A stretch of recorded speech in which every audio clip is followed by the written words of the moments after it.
है new criminal law. ये कानून में, भारतीय कानून में बदलाव होने जा रहे हैं जो 1 जुलाई 2024 से ये लागू हो जाएंगे। बड़ी चर्चा है चारों तरफ इसकी कि इसके लागू होने से क्या क्या फायदे मिलेंगे, या फिर क्या सिर्फ नाम में ही परिवर्तन है, नाम ही बदल दिया गया, या फिर इससे फायदे भी होंगे। फायदे पीड़ितों को कितना लाभ मिलेगा, या फिर अगर अपराधी है तो अपराधियों पर नकेल कसने में ये नए कानून कितने कारगर होंगे।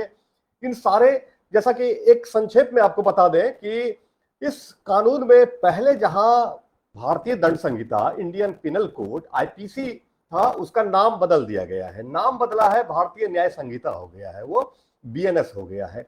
सीआरपीसी जहां थे, दंड प्रक्रिया संहिता, वो भी बदल के भारतीय नागरिक सुरक्षा संहिता बीएनएसएस हो गया है। और फिर एक तीसरा जो था क्रिमिनल लॉ का एक major part, important part, Indian evidence act, भारतीय साक्ष्य अधिनियम, वो अब भारतीय साक्ष्य अधिनियम, वो बिल्कुल हिंदी में इंडियन एविडेंस एक्ट नाम अब हट गया है। अब सीधा ये बीएसए, भारतीय साक्ष्य अधिनियम हो गया है। कितना बदलाव हुआ है, इस कानून के आने से क्या लाभ मिलेगा, क्या भारत के कानून में जो पहले की कुछ कमियां थी, क्या कमियां वो दूर होंगी, या फिर इसमें इस बदलाव से कोई खास लाभ नहीं होने वाला है। क्या होने वाला है, ये लोगों के मन में संशय है कि कैसे आगे इसके होने से, इसके लागू होने से क्या क्या परिवर्तन होंगे। इस पर चर्चा करने के लिए हमारे साथ आज स्टूडियो में एक्सपर्ट्स हैं इसके, और हम परिचय कराते चले। हमारे स्टूडियो में जो मेहमान हैं, अभिनंदन मिश्र। अभिनंदन मिश्र नाम है इनका। ये मधेपुरा न्यायालय में, व्यवहार न्यायालय में, मधेपुरा व्यवहार न्यायालय में ये एपीओ के पद पर कार्यरत है ये 4 महीने से। और एपीओ आप जैसा जान रहे होंगे कि असिस्टेंट प्रोसिक्यूशन अफसर, सहायक अभियोजन पदाधिकारी, कोर्ट में सरकार का पक्ष रखने के लिए एक जो पदाधिकारी सरकार की तरफ से नियुक्त होते हैं वो है। हम थोड़ा सा और परिचय देने के, मूल घर इनका बस्ती उत्तर प्रदेश है। 10th की पढ़ाई इनकी बस्ती से ही हुई थी। 12 से ये इलाहाबाद ये आ गए पढ़ाई के लिए, जहां से इन्होंने एलएलबी और एलएलएम भी किया, और फिर इलाहाबाद विश्वविद्यालय से। और ये इनके करियर का, इनके लाइफ का पहला फॉर्म था जो इन्होंने भरा, और यही पहला फॉर्म जो है, जो एपीओ का था, इसमें सफलता, पहले फॉर्म में सफलता मिली। और 2019 में इन्होंने लॉ एलएलबी किया था, 2021 में एलएलएम किया था, लेकिन इसी बीच में 2020 में ये वैकेंसी निकली थी, और इस वैकेंसी में आप समझ सकते हैं कि पहली बार में ही सफलता हासिल हुई। लॉ पढ़ाना, कानून पढ़ाना भी, बताना भी, लोगों को कानून के बारे में जानकारी देना भी इनका शौक है। हम इनसे जानेंगे इस न्यू क्रिमिनल लॉ के बारे में। अभिनंदन मिश्र जी, आपका बहुत बहुत स्वागत है हमारे एमटी लैब में। जी, हम एक चीज इसमें लोगों को कहते सुना है कि इसमें पुराने कानून ही अधिक है, कुछ परिवर्तन जो है कुछ खास नहीं हुआ है, 90% ही इसमें मतलब 90% पुराने ही कानून है, 10% नए नियम इसमें चेंज हुए। क्या ये बात सही है? काफी हद तक ये बात एकदम सही है जी। और ये जो लॉ है, इसमें जो मोस्टली प्रोविजंस हैं वो पुराने एक्ट के ही हैं, उनके सेक्शन नंबर्स चेंज हुए हैं। और जो अगर हम बात करें नए लॉ के नाम पे, तो मेजरली देखा जाए तो 10% ऐसे प्रोविजंस है जहाँ पे चेंजेज हुए हैं, बट जो चेंजेज हुए हैं वो इस टाइम के अकॉर्डिंग बहुत अच्छे हैं जी। तो हमें ये बताएं एक संक्षेप में पहले, या फिर आप थोड़ा विस्तार भी इसे कर सकते हैं, क्या बदला है न्यू क्रिमिनल लॉ? ये 2023 का था, 2024 में लागू हो रहा है। न्यू क्रिमिनल लॉ 2023 या 2023 में क्या बदला हुआ है, और सेक्शंस वगैरह में क्या चेंज हुआ? मेनली अगर हम देखें तो सबसे पहला कि इसका पूरा का पूरा जो ओल्ड एक्ट था उसका पूरा नाम बदल गया है, जो सबसे बड़ा चेंजेज है। फिर अगर हम देखें तो पनिशमेंट पार्ट में चेंजेज हुए हैं, सेक्शंस काफी ज्यादा चेंजेज हुए हैं। अगर हम पहले देखें तो 300 में हम मर्डर के लिए स्टार्ट करते थे ट्रायल, और मतलब डेफिनेशन 300 में थी, और 302 में उसके पनिशमेंट थे। अब वो चेंज होके सेक्शन 100 में चला गया है, सेक्शन 101 के प्रोविजन। रेप के लिए सेक्शन 376 था, वहां पे अब सेक्शन 63 हो गया है, 64 हो गया है। और अगर बात करें थेफ्ट के ऑफेंसेस की, वहां पे सेक्शन 378 था, वो अब सेक्शन 303 हो गया है। अगर हम लूट की बात करें तो 390 में पहले चलता था, अब जो नया लॉ है उसमें वो 309 हो गया है। वैसे ही डकैती के मामलों में जहाँ पे सेक्शन 391 लगता था, वहां पे अब सेक्शन 300 9 लगने लगा है जी। तो ये सेक्शंस चेंज हुए हैं जी। इसके साथ साथ क्या इसका प्रभाव भी बदला है, या फिर सिर्फ सेक्शंस चेंज कर देने से मान लीजिए क्या इससे क्या अंतर पड़ने वाला, क्या होने वाला है? क्या मेनली क्या है कि सेक्शन चेंज करने से जी उस पे इफेक्ट भी आया है, जी कुछ नए सेक्शंस को इंट्रोड्यूस किया गया है। जी मोस्टली जो लॉ थे वो काफी पुराने थे, जी तो जी उसमें अमेंडमेंट बार बार होते थे, तो वो जी ABCD ऐसे वो ऐड अप होते जाते थे। जी अब उसमें चीजों को एक लाइन से किया गया, तो जी सेक्शंस चेंज होना ये रीअरेंज हो गए, तो वो जी पहले से था कि चेंज होगा। जी बट कुछ ऐसे ऑफेंसेस लाइक कि पेटी ऑफेंसेस ऐड किए गए, छोटे छोटे जो जी अपराध थे। जी ऑर्गेनाइज्ड क्राइम को डाला गया, जी स्नैचिंग के लिए अलग से प्रोविजंस बनाए जी गए। जी तो ऐसे जो प्रोविजंस हैं वो ऐड मतलब किए ये गए। काफी असरदार साबित होने वाले जी हैं। ये पहले की तुलना में ये काफी न्यू क्रिमिनल लॉ जो जी है वो मजबूत हमें लगता है कि जी बिल्कुल भारत के लिए। तो इससे सबसे पहली बात जो आती है जी कि कानून जो भारत में बने हैं कानून, जी वो खास करके जब क्राइम होते हैं जी तो एक पक्ष पीड़ित होता है, एक जी पक्ष उसमें एक्यूज्ड होते हैं, तो एक विक्टिम होते जी। हैं। तो ये क्या पीड़ितों को न्याय मिलने में इससे क्या सुविधा होगी इस कानून से? सबसे बड़ा जो इस पूरे लॉ का ऑब्जेक्ट है कि ये जी विक्टिम को सेंटर में रख के बनाया गया है। जी पहले क्या होता था कि जी विक्टिम को बेनिफिट नहीं मिलता था या उसे न्याय मिलने में बहुत टाइम लग जाता जी था। जी अब धीरे धीरे अगर हम देखें तो इस प्रोसीजर को काफी टाइम पे चैलेंज किया जा रहा था कि जी बहुत डिले हो रहा है, जी तो उस जस्टिस का कोई मतलब नहीं निकलता जी। था। तो उस केसेस में जो नए लॉ आए हैं वो टाइम बाउंड करके चीजों को चल अच्छा, रहे टाइम हैं। बाउंड भी इसमें हो हाँ, गया है। कुछ चीजें जी इसमें टाइम बाउंड हुई हैं, जी ट्रायल को लेकर के जी टाइम बाउंडेशन दी गई है। जो रिपोर्ट सबमिट होती हैं, डायरी प्रोसीडिंग्स होती हैं, इन्वेस्टिगेशन होती हैं, जी उसको ले करके अलग से टाइम लिमिटेशंस लगाए गए हैं। जी ट्रायल होने के बाद बहुत बार ऐसा होता है कि जजमेंट नहीं हो पाता है, वो रिकॉर्ड वैसे ही पड़े रहते हैं। उस जी रिकॉर्ड के लिए अलग से प्रोविजन बनाए गए हैं कि उसको जी 45 डेज में उसका जजमेंट लिख देना है, मतलब दे देना है, जी और जी उसके 7 दिन के अंदर उस कॉपी को ऑनलाइन प्रोवाइड करवा देना है। जी तो ये सारे चेंजेस हैं। फिर अगर हम देखें विक्टिम पॉइंट ऑफ व्यू से, तो इन एब्सेंशिया ट्रायल के भी प्रोविजंस डाले गए हैं। जी तो ये सारी जो मेजर चेंजेस हैं वो विक्टिम को ओरिएंट करके रखे गए हैं। साथ ही साथ विटनेस के प्रोटेक्शन के लिए भी इसमें स्कीम लेकर के आई गई है। तो ये सारे अगर हम देखें तो ये जैसे हमें लगता है कि 3-4 पक्ष जो है पूरे कानून की जो ये जस्टिस डिलीवरी सिस्टम में खास करके 3-4 पक्ष है। पहला तो विक्टिम हो गया, जिसके न्याय के लिए हम सभी काम कर रहे हैं, पूरा कानून ही काम कर रहा है। दूसरा एक एक्यूज्ड हो गया, जिस पर के आरोप लगे हैं, जो आरोपित है वो हो गए, अभियुक्त हो गए दूसरा पक्ष। तीसरा पक्ष इसमें आगे बढ़ने के लिए ट्रायल में वो गवाहों का पक्ष होता है कि गवाह और जो भी साक्ष्य है उसमें जो भी डॉक्यूमेंट्स हैं या फिर जो भी विटनेसेज हैं, गवाह है, तो उनकी सुरक्षा या फिर उनका भी कोर्ट आना जरूरी है।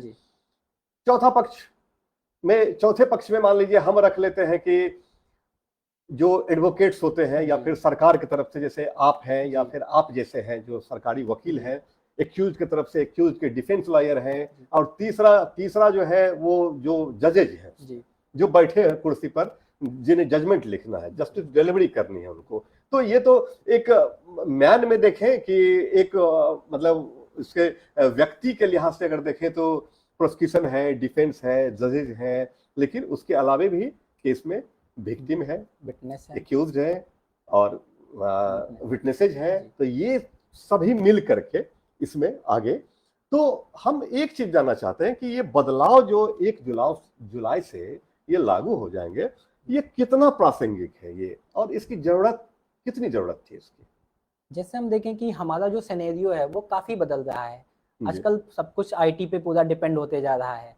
आजकल क्राइम के भी रेट मतलब टाइप्स बदल गए हैं। पहले था कि वो डायरेक्टली होते थे, अब वो ऑनलाइन होने लगे हैं, crime computer based, cyber fraud से लेकर के बाकी। जी। तो ऐसे केसेस में कि अब नई चीजों को भी इंट्रोड्यूस करना, उससे रिलेटेड प्रोविजंस को बनाना, उनको लेकर के नए तरीके से चीजों को रखना, तो उसके लिए ये लॉ जो है वो बहुत इंपॉर्टेंट रोल प्ले करेंगे आज के टाइम में। तो मतलब इस बदलाव की जरूरत थी। जी, इस बदलाव की जरूरत काफी टाइम से थी। हमें लगता है कि ये इस तरह का बदलाव शायद जो भारतीय कानून जब बना था अंग्रेज के समय से वो चला आ रहा था, जो भी इंडियन पेनल कोड हो या फिर सीआरपीसी हो, अंग्रेज के समय से ही चला आ रहा था, वो पुराना है। तो उसमें कोई इस तरह का मेजर चेंज नहीं हुआ था। नहीं, डायरेक्टली नहीं हुआ था। मेजर चेंजेस जो हुए वो धीरे धीरे अमेंडमेंट की शक्ल में हुए थे। मतलब इस तरह कानून को कंप्लीट, मतलब एक बार में इतने परिवर्तन नहीं किए गए थे इतने कभी। अच्छा, तो एक चीज जैसे कहते हैं अपने यहाँ ये भी है कि अक्सर एक्यूज जो है जिन पर आरोप लगे हैं, न्याय में कहते हैं कि बड़ी ढिलाई है, या फिर सजा में कहें तो सजा में कठोरता नहीं है सजा में, जिसकी वजह से एक्यूज इसमें छूट जाते हैं। तो इस कानून से पीड़ितों को बेहतर न्याय मिलने में, या फिर क्या कानून को कठोर बनाया गया है पीड़ितों के हक में इसमें? जी, इसमें कुछ प्रोविजंस को बहुत कठोर बनाया गया है। जी जहाँ पे हम बात करें ऑर्गेनाइज्ड क्राइम की, जी। अगर जहाँ पे काफी लोग मिल करके कोई जी। क्राइम करते हैं जी। ऑर्गेनाइज हो करके, जी, जी, ऐसे केसेस में जहाँ पे एक से ज्यादा पर्सन है और वो जी। मिल करके किसी हीनियस ऑफेंसेस को करते हैं, जी, वहाँ पे डेथ के साथ साथ लाइफ टाइम इम्प्रिजनमेंट साथ में दी गई है। और अगर हम फाइन की बात करें तो वो मिनिमम फाइन 10 लाख रुपीज का है, उससे 10 वो लाख रुपए का, जी तब तो 10 बहुत लाख ज्यादा रुपए बढ़ेगा। है, जी 10 लाख जी रुपए काफी होता है एक जी मौत। जी। तो जी, ऐसे ऑफेंसेस में ये इसने कवर किया है। जी।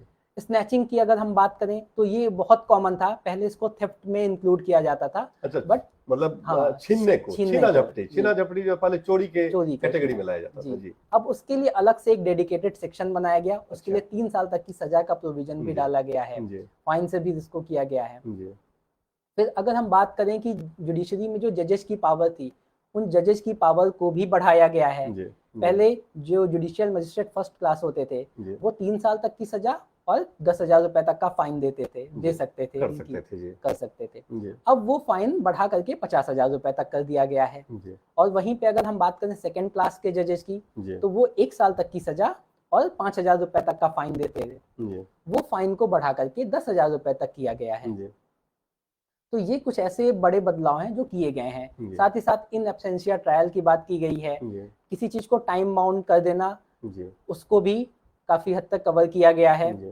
जी अलग से जो भी ऑफेंसेस हो रहे हैं साइबर से रिलेटेड जो हो रहे हैं उनको भी देखा गया है। जी आज के टाइम में ऑडियो वीडियो मीन से चीजों को कनेक्ट करना, उसको जी। प्रोवाइड कराना, उससे भी रिलेटेड चीजों को ऐड किया गया है पूरा। जी। तो ये सब परिवर्तन है जो जी। कि हमें लगता है कि बेहतर न्याय की दिशा में ये जी। काफी कारगर होंगे साबित। अपराधी अक्सर साक्ष्य के अभाव में उठ जाते हैं। जी हमने भी देखा यहाँ बड़े बड़े अपराधी, बड़ा बड़ा क्राइम हुआ, क्राइम तो हुआ, ये तो क्लियर कट है, जी ये तो देखा जाता है। किसी की हत्या हुई है, किसी का गला रेता गया है, किसी को गोली मारी गई है, ये तो क्लियर कट है कि हुआ ही है जगह पर। जो एक्यूज होते हैं, जिन पर आरोप लगते हैं, कि अक्सर साक्ष्य के अभाव में या तो गवाह पहुंचते नहीं है, या फिर हॉस्टाइल हो जाते हैं, या कोई भी अपराधी इतने दबंग होते हैं कि उनके डर से भी हमने देखा है कि बड़े बड़े अपराध में अपराधी बिल्कुल छूट भी जाते हैं इससे में। तो पीड़ितों को न्याय एक तरह से नहीं मिलना हुआ, पीड़ित करें तो करें क्या ऐसे मामले में? तो नए कानून में क्या इन चीजों का ध्यान रखा गया है? अगर हम नए कानून को देखें तो मेनली अगर हम देखें विटनेस के लिए, तो विटनेस के लिए अलग से विटनेस प्रोटेक्शन स्कीम इसमें इंट्रोड्यूस की गई है। और विटनेस प्रोटेक्शन स्कीम में ये पूरा का पूरा स्टेट गवर्नमेंट को दिया गया है कि वो अपने स्टेट में विक्टिम की विटनेस को प्रोटेक्शन देने के लिए अलग से इसके लिए प्रोविजंस बनाए। जैसे बिहार में अभी भी पहले से ही चला रहा है, विटनेस को हम प्रोटेक्शन देंगे, उसके लिए उसे अप्लाई करना होता है। तो ऐसे केसेस में विटनेस को प्रोटेक्शन मिलती है। साथ ही साथ अगर ऐसे कोई ऑफेंडर हैं जो कि बार बार ऐसा क्राइम कर रहे हैं, तो उसके लिए भी सजा को बहुत हार्श बनाया गया है। अगर कोई ऐसा ऑफेंडर है जो प्रोक्लेम्ड घोषित किया जा चुका है, तो उसको उसके अगर इन एब्सेंस में हम उसका इन एब्सेंस में ट्रायल चला सकते हैं। ये प्रोविजन है। उसके लिए सीधा है कि उससे 2 बार वारंट भेजा जाएगा 30-30 दिन के अंतराल पे। अगर वो नहीं आते हैं तो उसका चार्ज फ्रेम होने के बाद 90 दिन के बाद से उसका ट्रायल स्टार्ट कर दिया जाएगा। तो जो बेनिफिट वो लेते थे, वो बेनिफिट कहीं ना कहीं अब वो कम ले पाएंगे, या इससे उनको ये बेनिफिट जो मिल जाता था कि मुझे नहीं पता था या हम वहाँ पे नहीं थे, उस चीज को बहाना कर जाते थे उसको कि हमें जानकारी नहीं मिली, सम्मन नहीं भेजा गया, या फिर सम्मन का तामिला नहीं हुआ, या फिर मिला नहीं, हम नहीं आ सके, और केस को लंबा खींचने का। यहाँ एक वैसे भी कहा जाता है कि चलो मुकदमा होने दो, देख लेंगे, इतना लंबा खींचेंगे उसको कि पता चल जाएगा। मतलब इस तरह जो है एक कॉन्सेप्ट बना हुआ था अपराधियों में, या फिर एक्यूज जिस पर आरोप लगे हैं उनमें ये कॉन्सेप्ट बना। तो इसमें ये परिवर्तन हो रहा है। अच्छा, एक बात जो इसमें सामने आई, जो कि सुन रहे हैं, कि सजा में एक पनिशमेंट के में कम्युनिटी सर्विस जैसा कुछ ऐड किया गया। तो ये कम्युनिटी सर्विस क्या है? कम्युनिटी सर्विस का सीधा सीधा कॉन्सेप्ट है कि अगर हम किसी पर्सन ऐसा है जी जो कि ऐसे बैकग्राउंड से आता है जहाँ पे उसने कोई ऐसा वर्क नहीं किया है, लाइक जी सोशल वर्क नहीं किया है, जी तो वहां पे हम उससे कोई वर्क लेंगे जी सजा के ग्राउंड पे, और ये जी पेटी ऑफेंसेस में करेंगे, जी जो ऑफेंसेस छोटे टाइप के, जी छोटे नेचर के हैं, जी और उससे जो भी हम वर्क लेंगे जी उसका उसे कोई सैलरी नहीं मिलेगा या कोई या रेम्यूनरेशन कुछ भी। नहीं जी मिलेगा, जी उसे कुछ नहीं जी मिलेगा, जी वो बेनिफिट ऑफ पब्लिक के लिए करना पड़ेगा। जी जैसे कोई स्टूडेंट है या कोई ऐसा पर्सन है जिससे अच्छी मतलब की नॉलेज है, जी तो उसे टीचिंग करने के लिए किसी स्कूल में कि आप जी बच्चों को इतने दिन पढ़ाइए और जी फिर पढ़ना टाइम हो जाए तो आप हमें रिपोर्ट कीजिए। जी कोई पर्सन है उसे किसी नर्सिंग होम में जी किया जा सकता है कि आप यहाँ पे जाइए, लोगों को हेल्प कीजिए, जी या ट्रैफिक का, तो ट्रैफिक पुलिस में आप उसको रोड पे ट्रैफिक को असिस्ट करने के जी लिए लगा सकते हैं। जी तो ये एक तरीके की कम्युनिटी टाइप में पनिशमेंट है, जी बट ये जो पनिशमेंट है ये पेटी ऑफेंसेस के बिल्कुल केसेस में, बिल्कुल, छोटे छोटे में, छोटे। छोटे में। जी जी जी, बड़े अपराध में नहीं। जी, बड़े वो अपराध में हत्या बलात्कार या फिर उस तरह उसमें नहीं नहीं, होंगे जी ये। नहीं, जी, इसमें उसके लिए तो कड़े कानून जो कड़े बने कानून हुए हैं। हैं, जी उसमें कारावास की सजा या फिर जो जी भी आगे। अच्छा, ये एक जो है उभर करके आया है हाल में कि कुछ वर्षों से, जी कि एक संगठन बना करके, एक जी टीम बना करके, जी या फिर एक अपराध जो है, जी एक हमें लगता है कि बहुत जगह कहना नहीं चाहिए, लेकिन एक प्रोफेशन के रूप में भी उभर करके सामने जी आया है कि अपराधी जो है, उन्हें लगता है कि अपराध करने में ज्यादा हमें धन प्राप्ति होगी, थोड़ा रौब बनेगा, या फिर हम जो है कहीं अगर दुश्मनी हुई तो बदला ले सकेंगे। इस तरह तो एक ऑर्गेनाइज क्राइम का भी एक जी कल्चर चला है, जो कि पहले से सब कुछ निर्धारित है, उसमें सारी सेटिंग है। ऑर्गेनाइज क्राइम के देश भर में बड़े बड़े कांड हो रहे हैं जी इस ऑर्गेनाइज क्राइम में।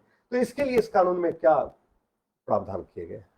अलग से अगर हम देखें ऑर्गेनाइज्ड क्राइम में, तो जी इसको अलग से ही पनिशमेंट, इसके लिए अलग से प्रोविजन ही डाले गए जी हैं। जी उसमें भी कैटेगराइजेशन है कि जो ऑर्गेनाइज्ड क्राइम है वो अगर हीनियस मैटर के लिए हो रहा है जी या पेटी ऑफेंसेस के लिए हो रहा है, छोटे छोटे अपराधों के लिए। जी अगर वो बड़े अपराध के लिए हो रहा है, लाइक किडनैपिंग के लिए हो रहा है, जी इकोनॉमिक ऑफेंसेस के लिए हो रहा है, जी तो उस केस में जो प्रोविजन है सजा के वो काफी हार्श हैं। जी अगर उसने जो एक्ट किया, अगर उससे किसी की डेथ कॉज होती है, तो वहां पे पनिशमेंट जो है वो डेथ के हैं, लाइफ टाइम इम्प्रिजनमेंट के हैं, और साथ ही जी साथ जो अमाउंट ऑफ फाइन होगा वो मिनिमम 10 लाख रुपए होगा। जी वहीं पे अगर अदर हार्म हो रहे हैं, डेथ नहीं कॉज हो रही है, तो जो अमाउंट, जो फाइन है, वहां पे वो 5 लाख रुपए तक जाएगा, और जी लाइफ टाइम इम्प्रिजनमेंट तक की भी सजा दी हो गई सकता है। है उसमें। जी, जी तो मिनिमम जो फाइन यहाँ पे लगा दिया गया बैरियर कि कम से कम 5 लाख रुपए, और जी डेथ के केस में कम से कम 10 लाख रुपए।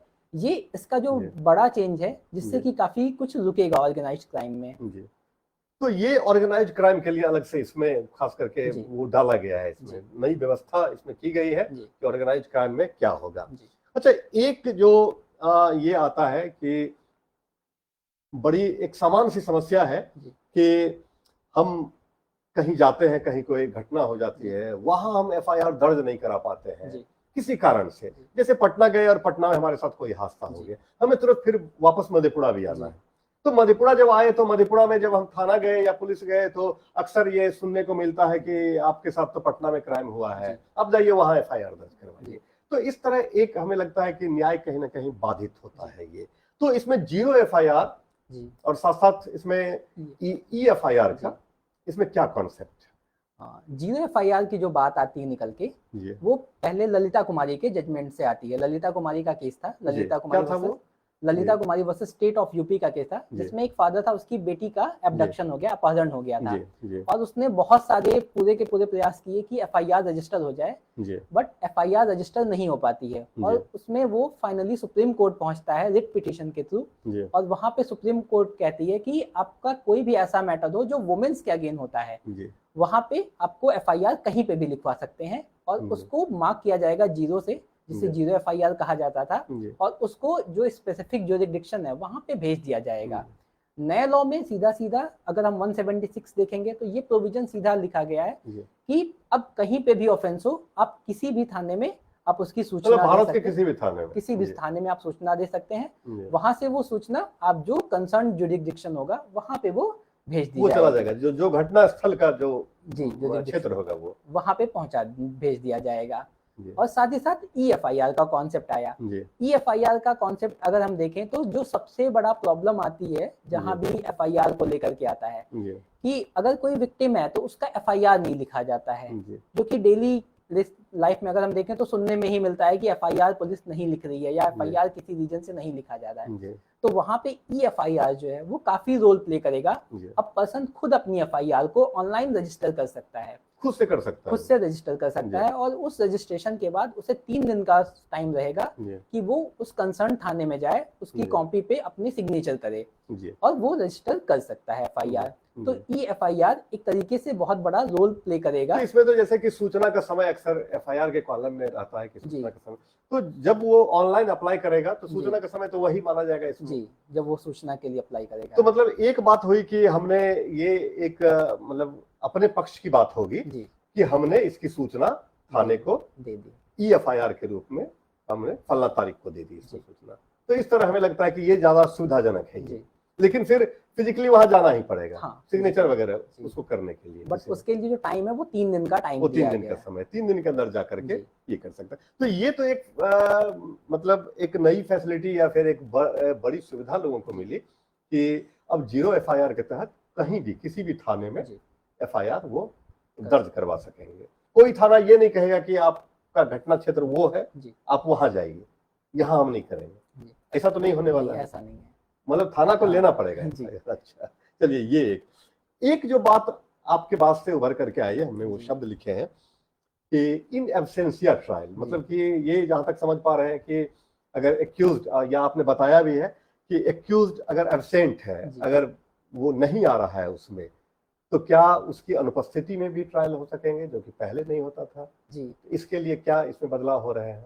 मेनली ये एकदम नया प्रोविजन है, पहले ये था ही नहीं, बट इसमें इसको नए में ऐड किया गया है। अगर हम देखें इन एब्सेंशिया ट्रायल, तो उसका सीधा सा बेनिफिट मिलता है जो हमारा विक्टिम है कि वो परेशान है न्याय के लिए, बट उसमें अक्यूज बार बार नहीं आता है, या वो ऐसा बताता है कि मुझे समन नहीं मिला, मुझे वारंट नहीं मिला, मैं या उसका हो नहीं पाया। तो ऐसे केसेस में कोर्ट क्या करेगी, उसे प्रोक्लेम्ड ऑफेंडर घोषित करेगी। अच्छा, अगर जब कोर्ट एक बार उसे प्रोक्लेम्ड ऑफेंडर घोषित करेगी, भगोड़ा किस्म का अपराधी, जी भगोड़ा जी, तो ऐसे अपराधियों के लिए कोर्ट वहां पे 2 बार वारंट भेजेगी। पहला वारंट भेजेगी, फिर 30 दिन बीत जाने के बाद एक और वारंट भेजेगी। अगर उस वारंट का तामीला नहीं हो पाता है और वो पर्सन नहीं आता है, तो उस केस में उसका इन एब्सेंस में भी ट्रायल किया जा सकता है, जो कि एक जनरल रूल है। उसके अगर हम देखें तो उसको ये ओवररेट करता है, बट अगर हम देखें जो हमारा जस्टिस डिले हो रहा था, इससे वो काफी इफेक्ट में आएगा और वो डिले को ये काफी हद तक रोकेगा। जी,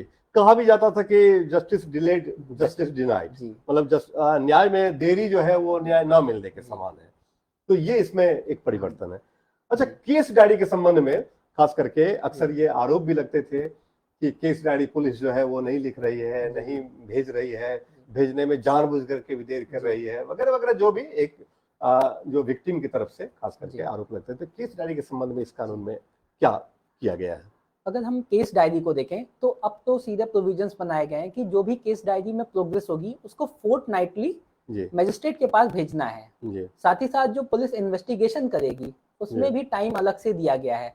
अगर पॉक्सो के केसेस हैं या ऐसे ऑफेंसेस जो वुमेन के अगेंस्ट में है, उस केस में इन्वेस्टिगेशन के जो टाइम है उसको 2 मंथ में किया गया है कि 2 मंथ में इन्वेस्टिगेशन कंप्लीट कर लेनी है।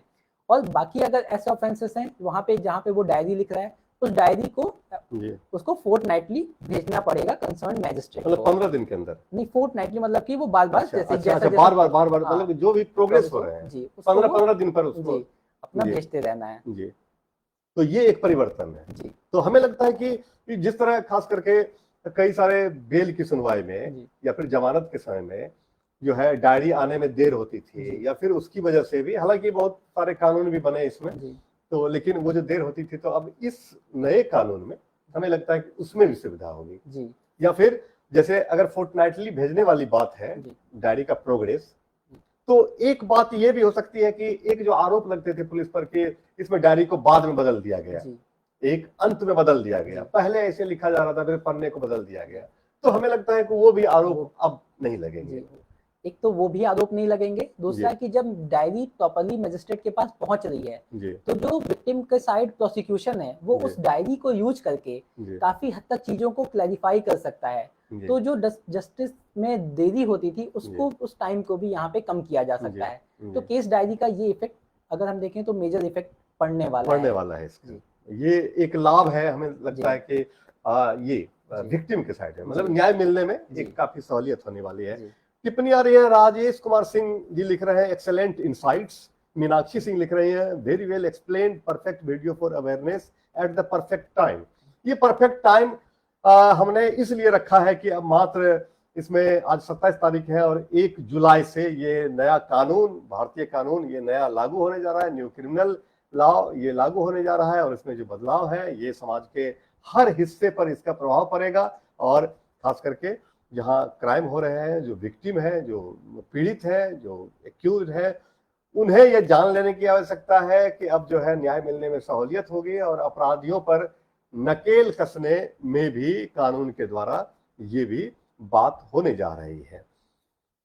अच्छा, ट्रायल के संबंध में एक बात और आई कि ट्रायल के संबंध में कुछ टाइम पीरियड भी निर्धारित हुए हैं कि ट्रायल को इतने दिन में खत्म किया जाना चाहिए, ट्रायल को, या किस तरह के ट्रायल को कैसे। तो ये टाइम पीरियड वाला मामला क्या है इस कानून में? ट्रायल में अक्सर क्या होता था कि बहुत डिले हो जाता था, बहुत कई बार पार्टीज नहीं आ पाती थी। ऐसे केसेस में सीधा सीधा पहले रूल्स बनाए गए, चेंज किया गया और वहां पे टाइम पीरियड को इंक्लूड किया गया कि जब अगर सेशन ट्रायल है तो जब पर्सन को सब कुछ उसके डॉक्यूमेंट मिल जाएंगे और केस ओपन हो जाएगा तो उसके 60 दिन के अंदर ट्रायल स्टार्ट कर देना फर्स्ट हियरिंग से। अगर वो 60 डेज का टाइम बीत जाता है तो एक्चुअली डिस्चार्ज हो जाएगा। तो कहीं ना कहीं जजेस के ऊपर भी ये रिस्पॉन्सिबिलिटी अब आ जाएगी कि वो ट्रायल को जल्दी कंडक्ट स्टार्ट करेंगे। अगर हम वारंट केसेस की बात करेंगे तो उसमें जैसे ही पुलिस पेपर और बाकी जितने डॉक्यूमेंट्स हैं वो पर्सन को, एक्यूज्ड को रिसीव होंगे, उसके बाद से 60 डेज के टाइम में वो ट्रायल स्टार्ट हो जाएगा। तो अगर कोई ट्रायल स्टार्ट होगा तो ऑब्वियस सी बात है कि वो जल्दी खत्म होगा। जो डिले होता था ट्रायल को स्टार्ट करने में वो अब कम लगेगा। और जब ट्रायल कंप्लीट हो जाएगा तो उसके बाद से भी चेंजेस किए गए हैं कि 45 डेज के अंदर इसका जजमेंट कर देना है। तो ये काफी कुछ चेंज करेगा जहां से स्पीड हमें मिलेगी। लेकिन हमें लगता है कि थोड़ी एक प्रैक्टिकल जो है ये प्रैक्टिकली थोड़ा सा मुश्किल होगा, क्योंकि नंबर ऑफ केसेस या लोड जो है वो केस का लोड जो है वो काफी है। तो वहां हमें लगता है कि कुछ ना कुछ ये समस्या आने वाली है। पहले ये तो लागू हो जाए पहले, उसके बाद देखा जाएगा कि इसमें क्या समस्याएं आती है। और समस्या आती है तो उन समस्याओं को जो भी जजेज हैं या फिर बाकी जो इसके जो अदर पार्ट्स हैं, इन समस्याओं को कैसे डील करते हैं, ये सारी चीजें भी इसमें आने वाली है। पप्पू यादव जी की टिप्पणी आ रही है, लिखते हैं एक्सेलेंट जी। ये लॉ पर हमारा खास कार्यक्रम है, न्यू क्रिमिनल लॉ पर कार्यक्रम है। बहुत सारे लोगों को लॉ की जानकारी कम है और खास करके न्यू क्रिमिनल लॉ की जानकारी भी एक जो लॉ से जुड़े हुए हैं उन्हीं के लिए इंटरेस्ट की चीज है। वैसे बाकी लोगों को भी सुनना चाहिए ताकि क्या इसमें परिवर्तन हो रहे हैं। हमें एक, जैसे अक्सर होता था कि कहीं पुलिस जाती थी और कोई क्राइम होने के बाद और वहां जाकर के सर्च करने लगती थी, खोदने लगती थी कोई चीज। सर्च करने के बाद जो है पुलिस एक सीजर लिस्ट बनाती थी या फिर किसी सामान को जब्त करती थी पुलिस। तो उसमें अक्सर ये आरोप लगते रहे हैं, एक्यूज की तरफ से भी लगाया जाता था कि पुलिस ने ऐसा कुछ प्राप्त नहीं हुआ था, पुलिस ने खुद से ही उसमें लिख दिया है, ये सामान मिला, ये इम्प्लांट किया गया है, ये भी एक्यूज की तरफ से लगता था। या फिर कभी कभी ऐसा भी होता था कि कुछ अगर मतलब मिलते भी थे तो फिर उनको भी किसी तरह से जो है वो मतलब पुलिस के पक्ष में भी कभी कभी वो कमजोरी होती थी कि एक्यूज किसी न किसी तरह से वो दर्शाने में सफल भी हो जाते थे कि ये चीज नहीं मिला, बाद में गवाहों को बदल के या फिर कैसे भी उसको डील करके मैनेज करके। तो ये सर्च और सीजर के प्रोसेस में इस नए कानून में क्या बदलाव हुए हैं? बदलाव हुए हैं तो क्या बदलाव हुए हैं? सर्च और सीजर को लेकर के जो मेजर चेंज आया है वो सबसे बड़ा ये है कि जब भी कोई सर्च होगा और सीजर होगा उस पूरे प्रोसेस की ऑडियो वीडियो मीन से रिकॉर्डिंग की जाएगी। तो अगर हम किसी चीज की डायरेक्टली रिकॉर्डिंग करेंगे और उस रिकॉर्डिंग को इमीडिएटली 24 घंटे के अंदर कंसर्न जो मैजिस्ट्रेट है उसके पास भेज देनी है। तो जो भी सर्च हुआ अगर उसकी डायरेक्ट वीडियो रिकॉर्डिंग है तो पहली चीज की एक्यूज ये बेनिफिट लेने से हमेशा उसको जो बेनिफिट मिल जाता था कि ये पुलिस ने इम्प्लांट किया है, वो बेनिफिट वो नहीं ले पाएगा, उसमें वो डायरेक्टली विजिबल हो जाएगा। तो सबसे तब तो ये जो इलेक्ट्रॉनिक मोड है या फिर एक डिस्ट्राइशन है, ये तो कोर्ट का जैसे कि हुआ ही है, हो ही गया वगैरह, तो वो सब भी एक एविडेंस के रूप में हमें लगता है कि मैक्सिमम मतलब बहुत सारे जो केसेज हैं उसमें भी जैसे कि जजों को देखना होगा ये कि सीजर क्या है, तो सीजर में वो देख भी लेंगे। वहाँ जो कंप्यूटर लगे हुए हैं उसमें जो पुलिस जो वो सौंपेगी डायरी के साथ जी। अगर वो वीडियो या कुछ जो भी है उसका वो साक्ष्य के रूप में, तो उसे जज देख करके जी। उसमें निर्धारित कर सकते जी। हैं कि सही में हुआ क्या था जी। घटनास्थल पर।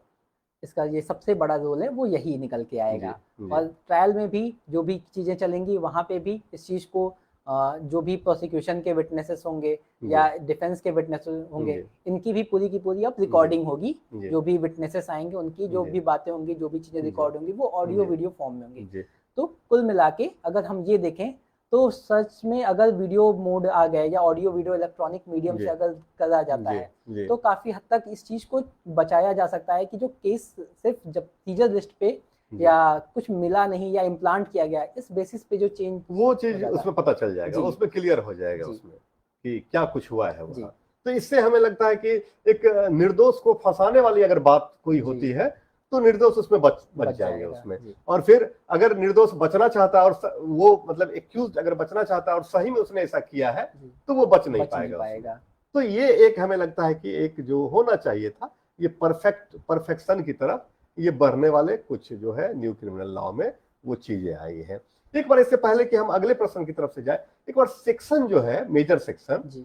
वो क्या पहले पुराने कानून में, कहने का मतलब कि अभी तक जो लागू है जी। ये 1 जुलाई से पहले तक, जी। 30 जून तक के कानून, और 1 जुलाई से जो होंगे उसमें जी। सेक्शन के बारे में एक बार बता दें। मेजर सेक्शन जैसे मर्डर वगैरह या जो भी, जी। कि क्या पहले क्या थे और अब वो क्या हो चुके हैं, एक बार इसकी जानकारी हमें दें। जैसे पहले कल्पेबल होमिसाइड था वो जी। 299 में डिफाइन था, और उसकी जो पनिशमेंट मतलब वो क्या हत्या नहीं, आपराधिक मानववध था। वो अच्छा। हत्या की कोटि में नहीं आता अच्छा, था। आपराधिक मानववध जी। ये अलग चीज हो जी, जाती अलग थी, चीज हत्या। है और जी। हत्या अलग चीज है। जी। दोनों में दोनों में फर्क क्या, मतलब दोनों में अगर हम देखें तो बहुत मेजर अंतर आता है। जी। बहुत बार ऐसा होता है कि कोई पर्सन के पास पूरी नॉलेज है, वो जी। पूरा इंटेंशन है, जी। एकदम ग्रेव इंटेंशंस है। जी। उस केस में अगर वो किसी के कोई क्राइम कमिट करता है किसी पर्सन के साथ, तो वो मर्डर है। बट जी। कई बार क्या होता है कि उसके इंटेंशंस कम रहते हैं या अच्छा। उसको सिर्फ बेसिक नॉलेज रहता जी। है। जी। ऐसे केसेस में वहां पे वो कल्पेबल होमिसाइड Culpable होता है। homicide, जी। साथ ही साथ सेक्शन जो 300 है जी। इंडियन पिनल कोड का, वहां जी। पे ये प्रोविजंस दिए गए हैं कि अगर उसमें 5 एक्सेप्शंस हैं, जी। उस अगर एक्सेप्शंस में फॉल करता है, लाइक कि अगर कहीं पे किसी की सडन फाइट हो जाती है, जी। कोई ऐसा मैटर है जो ग्रेव और सडन प्रोवोकेशन में आ जाता है, जी। या कोई ऐसा पर्सन है वो अपना राइट ऑफ प्राइवेट डिफेंस वो यूज तो कर रहा है बट उसमें अपनी पावर को एक्सीड कर देता है, जी।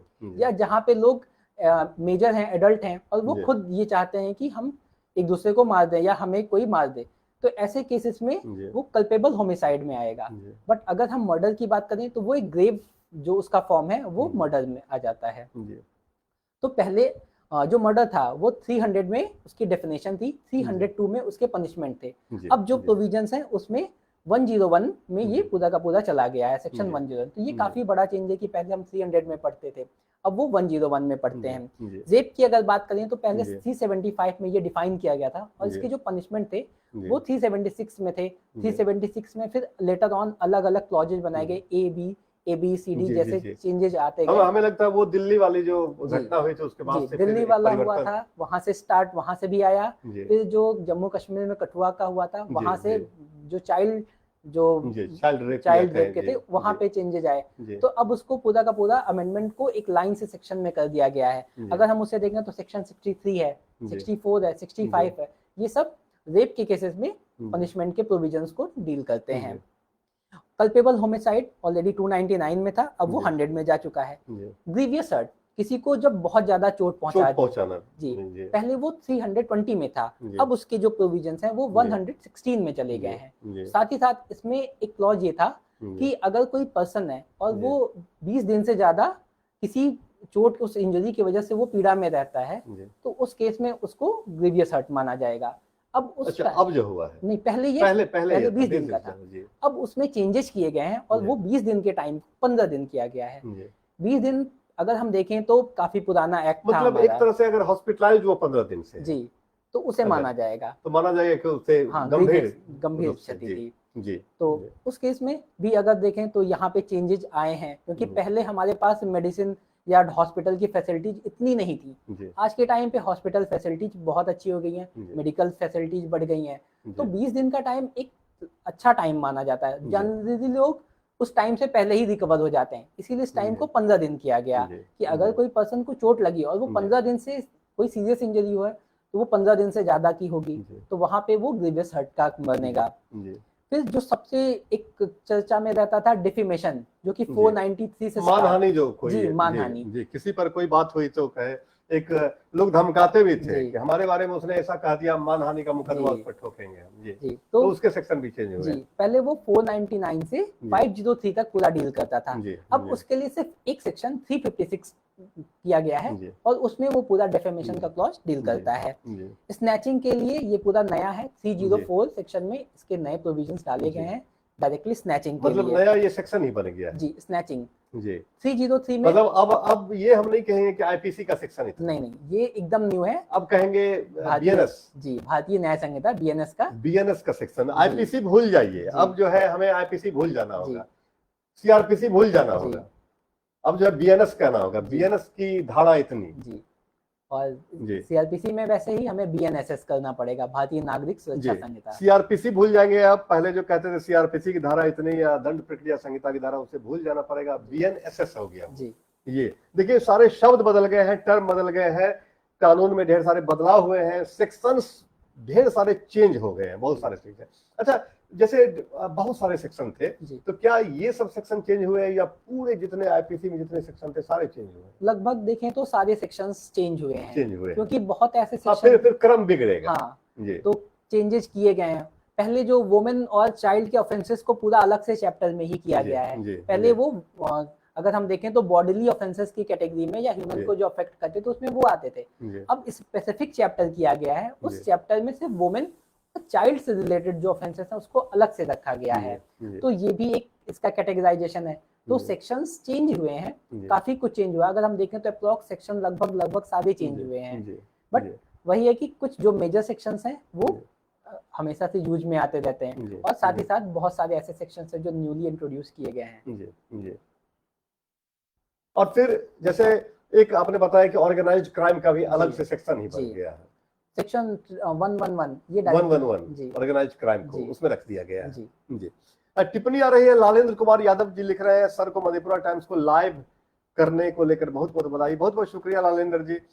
हम कोशिश करते हैं कि नई नई जानकारियां, और फिर जानकारियां जो आपको कहीं से नहीं मिल पाती है, उसी जानकारी हम लाइव के माध्यम से, ताकि आपके भी अगर कुछ सवाल हो तो आप भी सवाल कर सकते हैं। इसलिए हम आते हैं ताकि जो मन में जो संशय हो, जो समस्या हो, जो सवाल के रूप में है, वो यहाँ आप उसका सॉल्यूशन, उसका समाधान पा सकते हैं।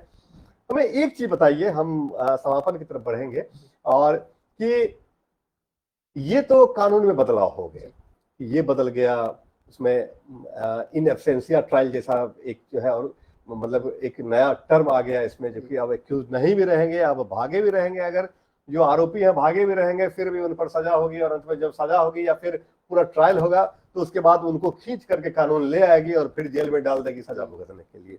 ढेर सारे ये सब बातें।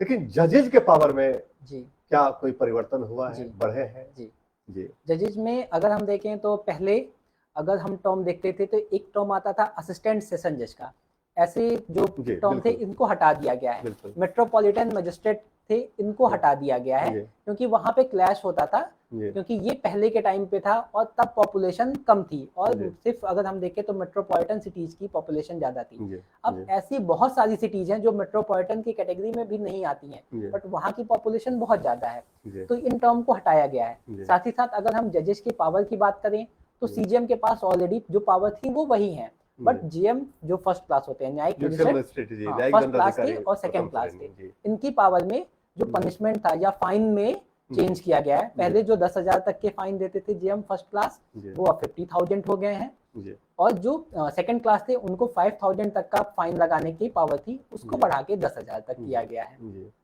तो एक चीज जो एक सामान्य सा प्रश्न उठता है जो मन में, कि ये 1 जुलाई से जो लागू होंगे, तो क्या 1 जुलाई के बाद से जो एफआईआर होंगे तो उन पर लागू होंगे? पहले के जो एफआईआर हैं उनमें तो धाराएं वही पुरानी धाराएं हैं, तो उनका ट्रायल कैसे होगा? वो क्या पहले के कानून से होगा, या फिर 1 जुलाई से जो नया कानून होगा तो इसमें कैसे? ये जो भी केसेस जो पहले से रजिस्टर्ड हैं और वो रन कर रहे हैं, वो सेम पुराने जो एक्ट पैटर्न है, पर चलेंगे वो। पुराने एक्ट चूंकि उसी के पुराने उसमें धाराएं भी वही है, जी, पहले वाली धाराएं 302 है, जी, 376 है, जी, या जो भी 354 है, जो भी है, जी, तो वो वो जी चलेगा। और अब जो नए 1 तारीख से जितने भी ऑफेंसेस होंगे जी वो नए कानून पे रजिस्टर होंगे, वहाँ पे जी एफआईआर नए तरीके से जी रजिस्टर होगी, जी और उसके के केस में जी जो हमारा पूरा ट्रायल चलेगा वो जी नए जो से हमारा BANSS है जी उसके अकॉर्डिंग पूरा का जी पूरा ट्रायल चलेगा। जी जी। तो ये परिवर्तन होने जा रहे हैं 1 जुलाई से, कानून में पूरा बदलाव होने जा रहा है। पूरा नहीं कहें, कानून में मेजर चेंजेस लेकिन जरूर कहेंगे कि एक बड़ा बदलाव होने जा रहा है। न्यू क्रिमिनल लॉ जो है, नया ये जो आपराधिक कानून है वो लागू होने जा रहा है 1 जुलाई से, और फिर इसमें ढेर सारे सेक्शन बदल गए हैं। अब जो इस जून के बाद जो भी क्राइम होंगे उसमें हमें लगता है कि जो अपराधी हैं उन्हें भी तैयार हो जाना चाहिए अधिक से अधिक। वो ज्यादा जो है कठोरतम, उन्हें उन्हें सजा के लिए उन्हें भी तैयार हो जाना चाहिए। विक्टिम को भी, हम समझते हैं जो पीड़ित है उन्हें भी न्याय मिलेगा, गवाहों को भी सुरक्षा ज्यादा होगी। मतलब पहले ये कानून जो है, अब जो है भारत में इस कानून की या फिर बदलाव की एक बड़ी आवश्यकता काफी सालों से महसूस की जाती रही थी, और वो अब लागू हो गया है। 2024 के 1 जुलाई से पूरा लागू हो जाएगा। और हम आपको बताते चलें कि इन सारी चीजों पर चर्चा करने के लिए हमारे साथ जो स्टूडियो मौजूद है, अभिनंदन मिश्र है, मधेपुरा न्यायालय में एपीओ के रूप में असिस्टेंट प्रोसिक्यूशन अफसर, सहायक अभियोजन पदाधिकारी के पद पर यहाँ है, आसीन है। मूल घर इनका बस्ती उत्तर प्रदेश है, और इनकी प्राथमिक शिक्षा बस्ती से हुई 10th तक की, और 11वीं से ये इलाहाबाद जैसे एक बड़े जगह पर आ गए जहाँ एक एजुकेशन का हब माना जाता है यूपी में, और वहाँ से LLB और LLM इन्होंने किया। और ये पहला फॉर्म था इनके जीवन का जहाँ की इन्होंने पहले फॉर्म में, पहली परीक्षा में सफलता हासिल कर ली। और हमारे साथ ये अभी न्यू क्रिमिनल लॉ या जो भी चेंज हुए हैं इस पर ढेर सारी जानकारी अभिनंदन जी से आपने ली। अभिनंदन जी, आपका बहुत बहुत शुक्रिया हमारे इस लाइव कार्यक्रम में आकर के लोगों को इतना ज्ञान देने के लिए। हमें लगता है कि ये ना सिर्फ कई लॉयर्स के लिए, बल्कि पुलिस डिपार्टमेंट या बाकी के लिए भी ये लाइव सेशन बिल्कुल महत्वपूर्ण होगा। और इससे पहले हम आपसे विदा लेने से पहले एक छोटी सी भेंट, अभिनंदन जी हमारे स्टूडियो में आए हैं, और एक छोटा सा टोकन ऑफ लव हमारे तरफ से इन्हें। और बहुत बहुत शुक्रिया आप सभी दर्शकों का भी, बहुत बहुत धन्यवाद जी बहुत बहुत शुक्रिया आप सभी दर्शकों का जो कि हमारे साथ लगातार बने रहे। अपना ध्यान रखिएगा। शुभ रात्रि।